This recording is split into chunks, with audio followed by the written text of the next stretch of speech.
UP Bihari স্টাইলে পালং শাকের এই নিরামিষ রেসিপিটি একবার অবশ্যই বন্ধুরা তোমরা বানিয়ে দেখতে পারো। খেতেও যতটা দুর্দান্ত, দেখতেও ততটা সুন্দর কিন্তু। নমস্কার বন্ধুরা, দিশা কিচেনে সকলকে স্বাগত। চলে এসেছি আজকে আমি একটা নতুন রেসিপি নিয়ে। আজকে আমি করব পালং শাক দিয়ে দারুণ টেস্টি একটা রেসিপি। সম্পূর্ণ ভিডিওটি দেখতে থাকো। প্রথমে গ্যাস ধরে একটা কড়াই বসিয়ে দিয়ে দিয়েছি সর্ষের তেল। তেলের মধ্যে কয়েকটা আমি বড়ি দিয়ে দিলাম, ডাল বড়ি। এবার বড়িগুলোকে আমি একটু লাল লাল করে সুন্দর করে ভেজে নেব।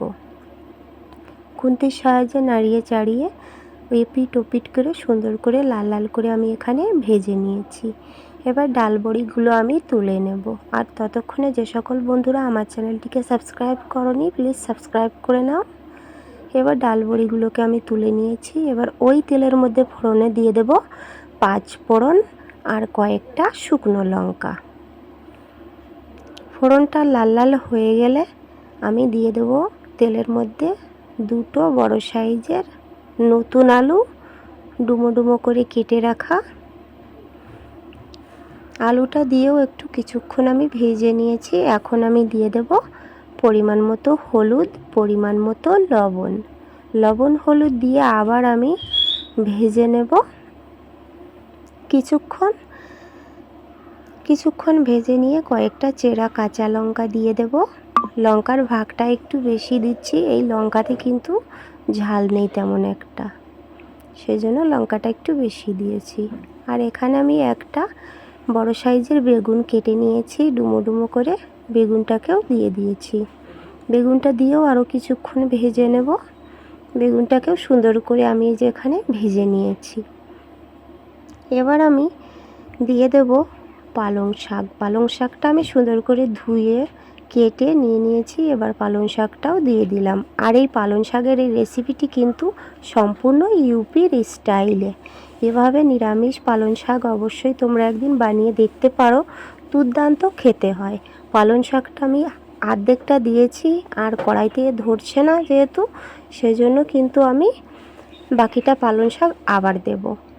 এই যে একটু নাড়িয়ে চাড়িয়ে কম করে নিলাম। এবার আমি বাকিটা পালং শাকও দিয়ে দেব। বাকিটা পালং শাক দিয়ে দিলাম। আর যে সকল বন্ধুরা আমার চ্যানেলে নতুন, অবশ্যই চ্যানেলটিকে সাবস্ক্রাইব করে আমার পাশে থাকবে। এবার আমি একটা ঢাকনা চাপা দিয়ে দেব। ঢাকনাটা দিয়ে কম করে নেব পালং শাকগুলোকে।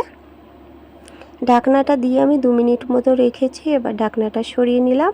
এবার আমি নাড়াচাড়া করে নেব। পালং শাক, আলু আর সবজিগুলো সুন্দরভাবে কিন্তু এখানে গলে গেছে, সিদ্ধ হয়ে গেছে। আর এইভাবে কিন্তু পালং শাকের এই রেসিপিটি অবশ্যই তোমরা একবার ট্রাই করে দেখতে পারো, দুর্দান্ত খেতে হয় কিন্তু বন্ধুরা।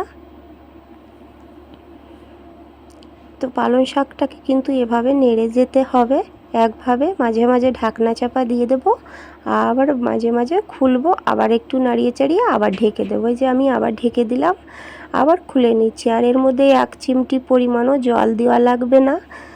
যতটা জল এই পালং শাক থেকে বের হয়েছে ওই জলেই কিন্তু আলু এবং বেগুন সুন্দরভাবে সিদ্ধ হয়ে যাবে। দেখো আলুটাও সিদ্ধ হয়ে গেছে। এবার আমি আবার ঢাকনা দিয়ে আবার একটু ঢেকে রেখেছিলাম, আবার খুলে আর আবার নাড়াচাড়া করে নিয়েছি। এবার আমি ভেজে রেখে দিয়ে ডাল বড়িগুলো দিয়ে দিলাম। বড়িগুলোকে দিয়েও একটু নাড়িয়ে চাড়িয়ে নেব। আবার ঢাকনা দিয়ে দেব। ঢাকনাটা দিয়ে দেব, আর ডাল বড়িগুলো কিন্তু তাহলে সুন্দর নরম হয়ে যাবে। এবার ঢাকনাটা দিয়ে আমি গ্যাসের আঁচটা লো রেখে 5 মিনিট মতো রেখেছিলাম। ঝোলটা কিন্তু একদম শুকিয়ে এসেছে। পালং শাক থেকে যে রসটা বের হয়েছিল সেই রসটা, ওই রসেই কিন্তু এই নিরামিষটা রান্না হয়ে যাবে।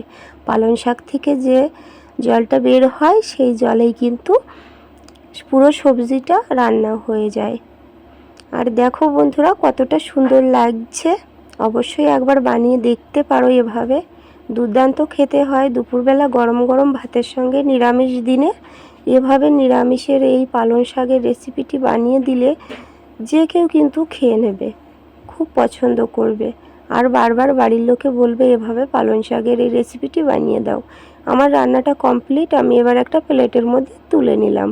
কেমন লেগেছে অবশ্যই কমেন্ট করে বলবে বন্ধুরা।